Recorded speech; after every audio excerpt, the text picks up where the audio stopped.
If you're an independent retail dealer, there's only 4 pillars to growing your volume. 3 are objective, 1 is subjective. We're going to walk through them in this video. You're not going to want to miss this. If you can capture this, I don't care where you are, selling 20 cars a month, you're selling 50 cars a month, you're selling 100 cars a month or 500 cars a month. If you can move your inventory, you can move your leads, and you can move the number of salespeople you have, it will cause volume growth. We're going to unpack that right now. So the very first pillar to growth is inventory. This is such a big conversation. We'll unpack quite a bit here. But I would say the first pain point I see the most with dealers of how inventory is limiting your ability to grow is the risk-taking factor. How risk-averse are you to growing your inventory? Growing your inventory affects leads. We'll talk about that in the next pillar of lead generation. But you're going to get more leads if you have more inventory. Now, I'm not saying if you went out and doubled your inventory from 50 to 100, you should do that tomorrow. I'm saying like you should be cognizant of how inventory levels are affecting your volume. You know, I do this all the time. I travel the country. I'm on an airplane. If you were sitting next to me and I said, hey, what do you do? And you said, I'm a car dealer. I would say, oh,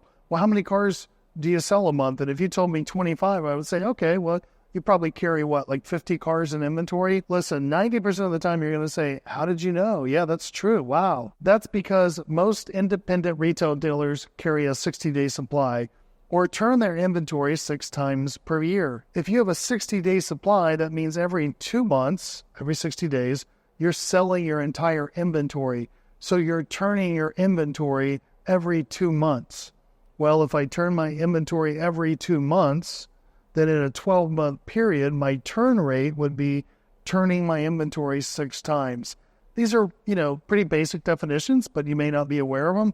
If you need to know how to calculate your day supply of inventory, and you need to know how to calculate your turn rate per year. Most average independent retail dealers turn their inventory 5 to 6 times a year, and it's a problem. The problem is your floor plan fees, especially when you're smaller. They're charging you higher interest rates and higher fees because you're smaller and you're not with more credit-friendly, well-established, larger volume type dealer rates. You're on this like bad credit program for independent retail dealers where you're stuck with these bottom feeders that are like literally charging you an arm and a leg to floor plan your cars. And it's a big deal. It's the number one way to bankruptcy is aged inventory. And we'll get to that in a minute, but this is how you figure out your day supply and your turn rate. Now, best practice in today's market is to have about a 45-day supply or turn your inventory 8 times per year. So if you have, 50 cars in stock, you want to sell 50 sales in 45 days. That's a 45-day supply. That's the goal.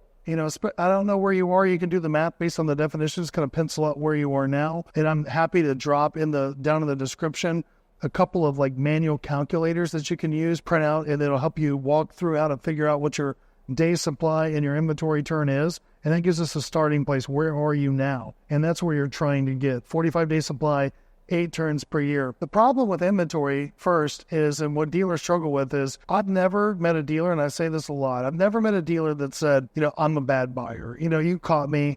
I do a lot of things great around here, but I'm a terrible buyer. I mean, it's equivalent to calling someone's baby ugly. Every dealer thinks they're a great buyer. I don't know what it is, but they're proud of their ability to buy cars, and they're proud, trust me, and you're proud, no matter how old they are on your lot. You've got a car out there 365 days and just had a birthday, you're still proud of it. You're so proud of it. When we pull it up in vAuto and your inventory system, we can tell that you haven't adjusted the price on it in 6 months. You're so proud of it. And that's a problem. It's a problem to get emotionally tied to your inventory. You really need to look at your inventory as assets.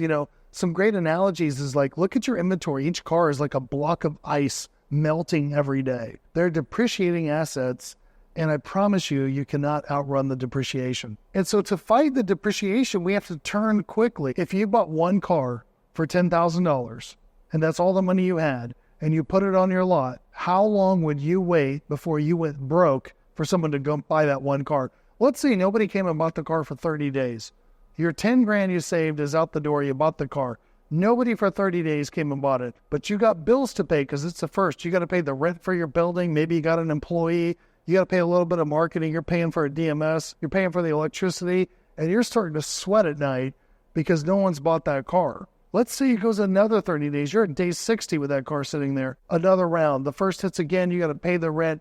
You got to pay the employee. You got to pay the light bill. And you're really starting to sweat now because you're borrowing money at this point to keep that one car on the lot. Now, think about this. Let's say you saved up 10 grand, you bought one car, you got the same amount of bills, and you sold that car on day one, and you made $2,000 in profit. You went out and bought another car the next day for 10 grand, and you sold that car in 24 hours, and you made 2 grand profit. You just made 4 grand in 48 hours. You went out and bought another car, and now you took the profit, you bought 2 cars.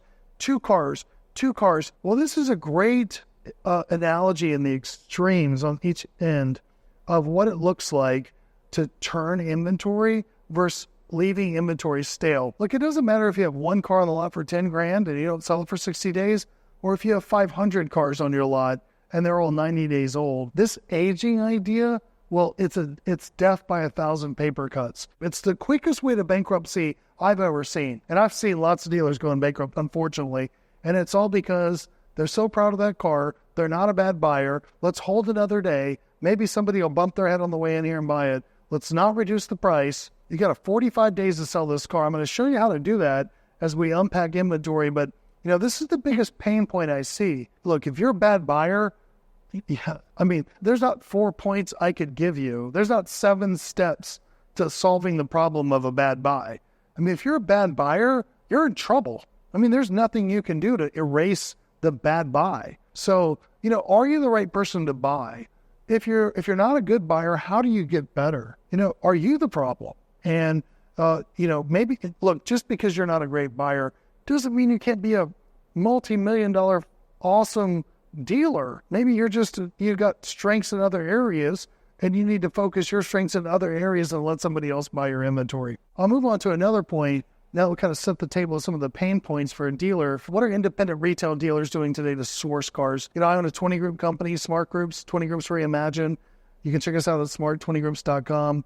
If you're not in a 20 group, we'd love to have you. In 20 groups, we do this thing called hot topics or smart topics. Dealers come in and say, look, this isn't on the agenda, but we'd really like to talk to each other about, 1, 2, 3, 4, 5 ideas. I promise you the top 5, it's always like inventory sourcing.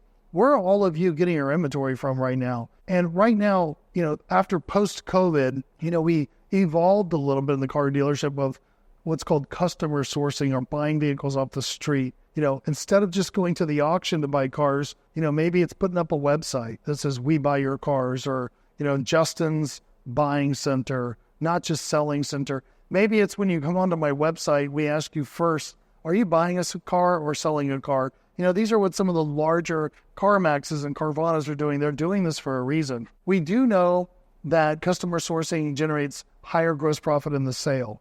$300, $400, $500, $600, and more gross profit from buying from customers off the street in your local market versus buying a vehicle at the auction. Why? It's obvious. Transport, auction fees, all this expense that we have to move the car from the auction, pay the fees. By the time we bought Deal Shield and everything else, we're loaded up in the car. You buy it straight from the customer. You got something they want, you can write a check and you can get that car on your lot. But areas that are hot right now for independent dealers online for customer sourcing are Facebook Marketplace is a great fishing hole. Craigslist, believe it or not, thought that was dead. Still a honey hole for buying cars off the internet. And Auto Trader. These are great places for customer sourcing your inventory. So if you're not looking on the street, think of creative ways that you can buy and source inventory from your local market. The other thing to think about when it comes to inventory is, do you want to be a general practitioner or do you want to be a surgeon? Do you want to be a specialist?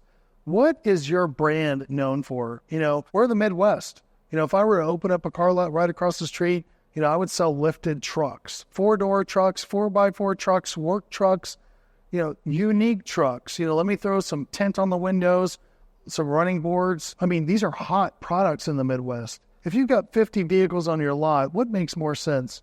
Couple of minivans, couple of trucks, couple of cars, couple of sports cars, couple of sedans, couple of luxury cars? Or would you remember, a dealer that sold all German imports? What about nothing but Lexus? And I'm not saying go out and change all your inventory for Lexus, of course. I'm trying to give you an idea here that branding your dealership to your local market and what they're asking for is far more the trend that we've seen in the last 5 years over just, the dealership, the independent retail dealership of 20 years ago that said, hey, we need a good mix of everything. I heard somebody the other day, let's just look for the spread. Well, when you look for the spread, that's great. But I wouldn't be looking for the spread on an Audi if I'm in the Midwest and all I've got is lifted trucks. I would look for the 5 or the 10 cars that are the hottest cars sold to my market. And if you don't know what spread means, I'm buying cars that I know that I'm buying cheap. I'm buying back a book that I can mark up and retail and make a large spread, right? Large margin. But you got to add, this is a volume conversation. This isn't the profitability conversation. The dealers that are winning today are the dealers that are going for volume because they're making money in F&I, they're making money in packs, they're making money in preloads, they're making money in dock fees. That's a volume play. Trying to sell 500 cars with the spread's impossible. And it's even more impossible if you want to be known for carrying a specific type of inventory, which is easier for branding. Inventory increases lead gen. And what I mean by that is increasing your inventory, going from 50 cars in stock. What I really mean is on your website. If you have 50 cars in stock and you have 40 on the website, those 10 that are not on your website, that's a whole nother problem. That's not an inventory issue. That's a time to line issue. Best practice today, they should be online within 24, 48 hours of hitting your lot. But the point is you can't generate leads on a vehicle that's not online. This is in 1980. Your dealership is your website. Your website is your dealership. Now, would I rather have leads coming in today on something that's on a lift down the road versus not have a lead on it? I would rather have a lead on it. But how about not getting that call at all? There's no justification in not trying to get the leads. The key here is more inventory will increase your lead generation. If you move from 50 vehicles on your website to next month having 75, you're going to create more leads. It's not the silver bullet. I'm not saying by just pushing up your inventory, you're going to generate a similar proportion or ratio in leads. That's not what I'm saying. I'm saying it's a component. Moving your inventory online will move your leads. Look, if you've been putting 50 cars on your website for the last 6 years and selling 25 to 30 cars a month, and you won't move your inventory to 60, 70, 75 and beyond, it's going to be difficult for you to try to expect to increase your volume. Think about that for a minute. This is actually the number one thing I see. We have 50 cars in stock. We have 50 cars on the website. We're going to hold at 50. But man, we're working real hard and trying to figure out how to sell more cars. Well, the only way to sell more cars when you carry the same amount of cars is to increase your turn. But that's highly unlikely. You cannot sell the cars you don't have. You've got to have the vehicles in stock to sell them. Increase your inventory 20% and watch these other levers, these other pillars that we're going to go through on this video to make sure you're moving them in tandem at the same time so that that inventory push can actually result in sales. So this last point I want to really, really hit hard is a balanced aging strategy for pricing on inventory. It's like anything else. If you lined 100 dealers up on a wall that were successful and asked them what their balanced aging strategy is, you might get 100 different answers or 101 different answers. There's not necessarily one silver bullet for this, but I'm going to give you one that's tried and true, that's really basic and manual, that no matter whether you're working off of Excel or some kind of complicated piece of software, you can do today, tomorrow. And that's the idea of a bucket system, putting all your inventory in a bucket. And what I mean by that is 0 to 15 days, 16 to 30 days, 31 to 45 days, 46 to 60 days, 61 to 75 days, 76 to 90, and 90 day plus. That's a complicated one. You could go 0 to 30, 31 to 60, 61 to 90, 90 day plus. Bucket your inventory so that you have them in these categories of how old they are and come up with a strategy of reducing the prices. I have been in countless independent retail dealerships. The very first thing I do when I consult on growing profitability or growing volume is I ask for a login to their inventory. I look at their inventory and this vehicle is 365 days and the price hasn't been adjusted in 4 months. This vehicle is 289 days and the price has not been adjusted in 4 months. This vehicle is 175 days and the price hasn't been adjusted in 3 months. These are depreciating assets. You've got to get rid of it. You've got to free this cash up. And let me tell you, it's better to take the hit in the first 60 to 75 days than it is 300 days. It doesn't get any better. It only gets worse. Check engine lights only come on. Tires only get flat. Batteries only go out. It only gets worse. Think of all the floor plan fees and expenses that you've paid into this car if you haven't hit a curtailment and had to pay it off. So I want to sell this car quickly. And look, I'm not talking about a pure velocity model. I've been against a pure velocity model since it came out and spread like wildfire by certain companies across the industry. This was the idea that you enter the market so low that you spend volume so quickly and make money in service, doc fees, packs. But we're in the car business. There's still front-end growth to be had. I know maybe it doesn't seem like it all the time, but your green zone, your opportunity to make profit is in the first 45 days. And so I want to be regimentally looking at VDPs. How many people are looking at this vehicle? What are my price breaks? What are my buckets? What bucket does this vehicle fit in? And as it jumps buckets, as it goes from the 0 to 30 to the 31 to 60, I need to be considering, hey, we've only got 12 VDPs on this. Nobody's looking at this car. There's no leads on this car. If you leave the price alone, you're not going to go from 12 VDPs in day 30 to 40 VDPs in the next couple of days or the next month just by hope. You're not going to hope it's going to happen. You're not going to will it because you want it. It's not going to happen. Cut the cord of emotion to the vehicle. Look at it as a melting block of ice. And so we want to strategically mark the car down so that we can increase the VDPs and get that car sold. We know the price is a big factor. And so you've had your 45 days to make money and you didn't. Mark the car down, get your money back, and go buy something that'll sell faster. So have a system, a balanced aging inventory system.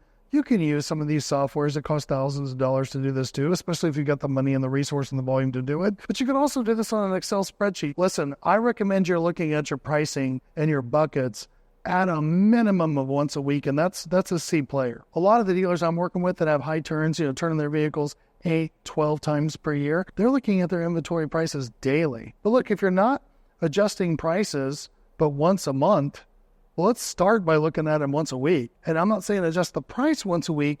I'm saying look for the bucket jumpers once a week. Look for the ones that are going into another bucket. Look at those VDPs. How much attraction are you getting online? Website photos are critical. Your descriptions are critical, and monitoring your prices and having a system. It's consistency. That's what I'm talking about. It's consistency to make sure these vehicles don't age. You have to adjust your prices in order to sell these cars because aging inventory is the death knell. It's the bankruptcy of a small independent retail dealership. So down in the description, I'm going to drop a real manual, real basic balanced aging strategy Excel spreadsheet. It's already kind of populated. The formulas are there. You can download it, check it out. You could use it as a guide, make it your own. Look, we're in the independent retail space. 100 dealers, 100 different ways, but at least can get you started. It doesn't cost you anything. You can see it in the description below. How many cars you have in inventory? Can you push that number up? That's step one. How many leads do you have is step two. Now, these are deduped, new, fresh leads. They could be be-back, referral, fresh up, internet, phone call. It doesn't matter what kind of lead it is. All the lead types available, deduped or deduplicated, and we're not talking about KBB ICO. So if you're on that program, put those aside and on the shelf. So how many leads did you have? Two things on this. Number one, with your lead count, you really desperately need a one-pager Excel spreadsheet that's got all your vendors in column A, how much money you spent with them in column B, how many cars you sold in column C, what your ROI was, what your gross profit was on the cars sold. Look, this is the way you can not shotgun like every other dealer does in marketing. It's a systemic problem.